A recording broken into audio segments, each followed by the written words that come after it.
വിജയ് ബാബു ആണ്. അതെ വിജയ് പറയൂ. ഹലോ, ഞാൻ പറയുന്ന ഒരു 5 മിനിറ്റ് കേൾക്കണം പ്ലീസ്. ഞാൻ പറയുന്ന 5 മിനിറ്റ് കേൾക്കണം. ഞാൻ മരിച്ചു, ഞാൻ ജീവിച്ചിരിക്കില്ല. ഞാൻ സത്യമായിട്ട് പറയുക.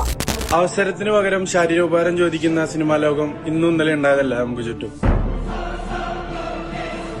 മൾട്ടിപ്പിൾ സെക്സ് അലിഗേഷൻസും റേപ്പ് അലിഗേഷൻസും വന്നിട്ടുള്ള പ്രശസ്തരായ നടന്മാർക്ക് ഇന്നും സിനിമയുണ്ട്. ഇതെല്ലാം നടക്കുന്നത് മലയാളം സിനിമയിലാണ്. നിങ്ങൾക്ക് അവസരം വേണോ? അവസരം വേണമെന്നുണ്ടെങ്കിൽ അവരുടെ താല്പര്യം നിങ്ങൾ വഴങ്ങി കൊടുക്കണം. എന്നാൽ ഈ അനുഭവത്തിലൂടെ പോകുന്നവർ ഇതെല്ലാം വിളിച്ചു പറഞ്ഞാലോ പിന്നെ സിനിമാ ലോകത്ത് അവർക്കൊരു ഭാവിയില്ല. പാർവതി തിരുവോത്ത്, മാലാ പാർവതി, ഹണി റോസ് എന്നുള്ള ഒരുപാട് നടിമാർ ഇത് ഉറക്കെ വിളിച്ചു പറഞ്ഞിട്ടുണ്ട്. എന്നാൽ ഇവർക്കൊക്കെ ഇന്ന് സിനിമയുണ്ടോ? AMMA ആണ്, association of Malayalam movie artist. ഒരു അസോസിയേഷൻ ആണ്, ഒരു ക്ലബ്ബല്ല, ഒരു കുടുംബമല്ല.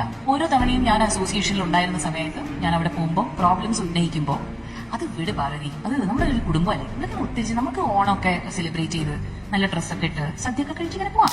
ഹേമ കമ്മിറ്റി റിപ്പോർട്ടിൽ സിനിമാ ലോകത്തെ ലൈംഗിക അതിക്രമങ്ങൾ ഉണ്ടെന്ന് ശരിവെക്കുമ്പോൾ പോലും വിജയ് ബാബു, സിദ്ദിഖ്, ബാബുരാജ് എന്നിവർക്കെതിരെ ഇത്തരത്തിലുള്ള മൾട്ടിപ്പിൾ കേസസ് ഉണ്ടായിട്ട് പോലും നടൻ ശ്രീജിത്ത് രവി പോക്സോ കേസിൽ അറസ്റ്റിലായി. നടിയെ ബലാത്സംഗം ചെയ്ത കേസിൽ നടൻ വിജയ് ബാബുവിനെ ചോദ്യം ചെയ്യുന്നത് 2ാം ദിവസവും തുടരുന്നു.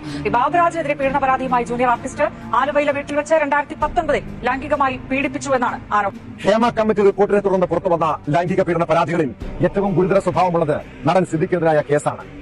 അതിനുശേഷം വന്നിട്ടാണ് പുള്ളി ഉപദ്രവിച്ചതും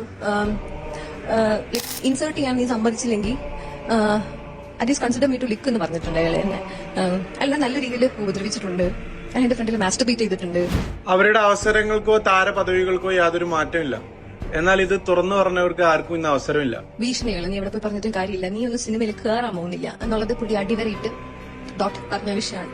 മണി മാറ്റേഴ്സ്. പണമുണ്ടോ എന്ത് നടക്കും? കേരളമാണ്, ആരും വിലക്ക് വാങ്ങും. എനിക്ക് അമ്മയോട് ബഹുമാനമാണ്. എന്നെ പെറ്റമ്മയോടും അമ്മ എന്ന സംഘടനയോട് എനിക്ക് ബഹുമാനമാണ്. പക്ഷെ ആ സംഘടനയിൽ ഇരിക്കുന്ന എക്സിക്യൂട്ടീവിലെ ചില അംഗങ്ങൾ ചെയ്യുന്ന പ്രവൃത്തികൾ വളരെ മോശമാണ്. ഒരു മാഫിയ കൊലയാണ്, തീവ്രവാദപരമാണ്.